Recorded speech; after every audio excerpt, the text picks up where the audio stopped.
अपने अज्ञान से कल्पित देह, इंद्रिय, प्राण, मन और अहंकार आदि इन समस्त उपाधियों से रहित अखंड आत्मा को महाकाश की भांति सर्वत्र परिपूर्ण देखो। जो अज्ञान से कल्पित है ये देह, ये अज्ञान से कल्पित है ये इंद्रियां, ये अज्ञान से कल्पित हैं ये पंच प्राण, ये मन, ये अहंकार, ये समस्त उपाधियां अज्ञान से कल्पित हैं।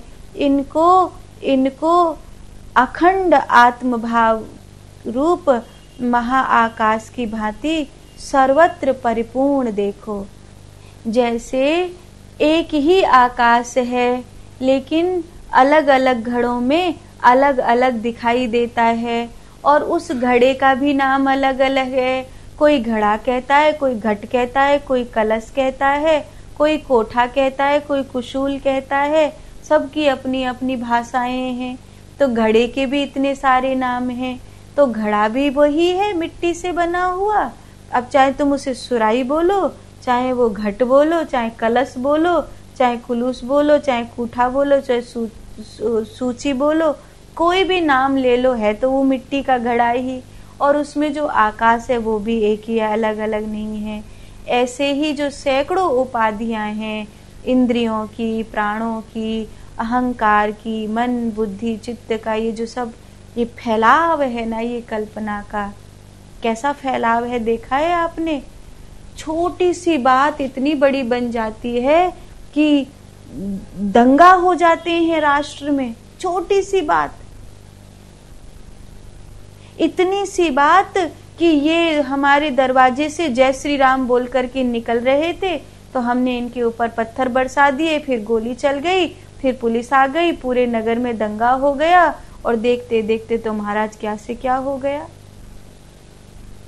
10-15 वर्ष पहले की जिन लोगों को याद होगी उन लोगों को खबर होगा इतनी बुरी स्थिति थी कि यहाँ दंगा हो रहा है, वहाँ दंगा हो रहा है, वहाँ बम फूट रहा है, वहाँ बम फूट रहा है।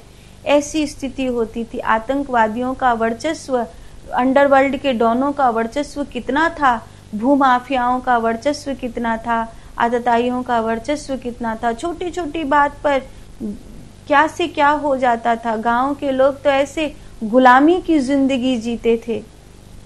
लेकिन फिर धीरे धीरे भूल गए लोग। अब कहीं बम नहीं फूट रहे हैं, कहीं दंगे नहीं हो रहे हैं, शांति है। हालांकि आतताई अभी भी तैयार हैं कि कोई छोटी सी घटना घटे और हम पूरे देश में आग लगा दें, हम पूरे देश की शांति भंग कर दें। कब हमारा दाव चढ़े, कब हमारा वर्चस्व चढ़े और हम एक बार में ही भारत को हथिया लें। और बहुत सारे देश हैं, रोज आप न्यूज चैनल पढ़ो, कभी किसी देश में, कभी किसी देश में, कभी आज लड़ाकों ने यहाँ हमला कर दिया, आज लड़ाकों ने वहां हमला कर दिया। वो लड़ाके कौन है? सब आतंकवादी हैं ये।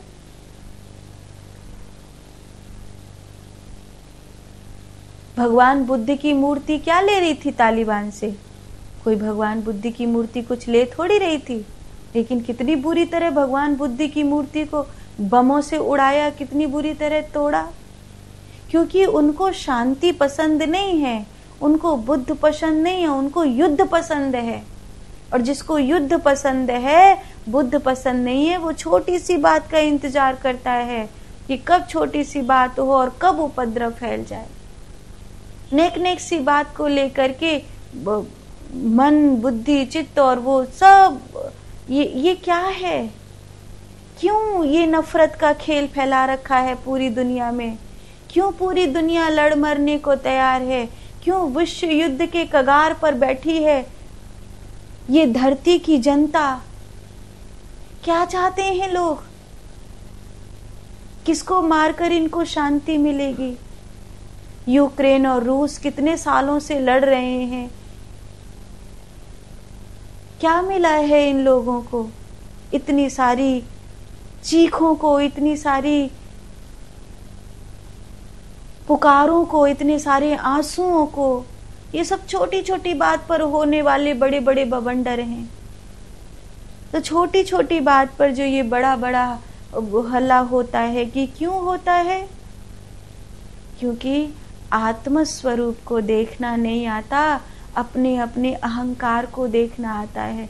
अपनी मैं है, इंद्रियों की मैं, बुद्धि की मैं, मन की मैं।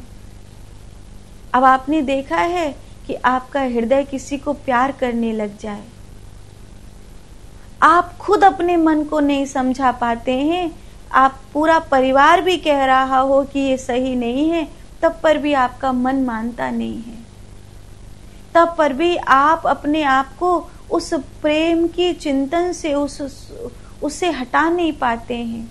किसी से नफरत हो जाए, सब कहते हैं अब भूल जा, अब भूल जा, अब भूल जा, फिर भी आप भूल नहीं पाते हैं। वो कांटा सा चुभता ही रहता है, एक सुई सी कुचती ही रहती है कि ऐसी बात हो गई, ऐसा बोल दिया था। जो भूल जाएंगे, जो नफरत को मिटा देंगे, जो उन शब्दों को बिसरा देंगे, वो सुखी रहेंगे। पर कुछ लोग कभी नहीं भूलते, कुछ लोग कभी नहीं भूलते।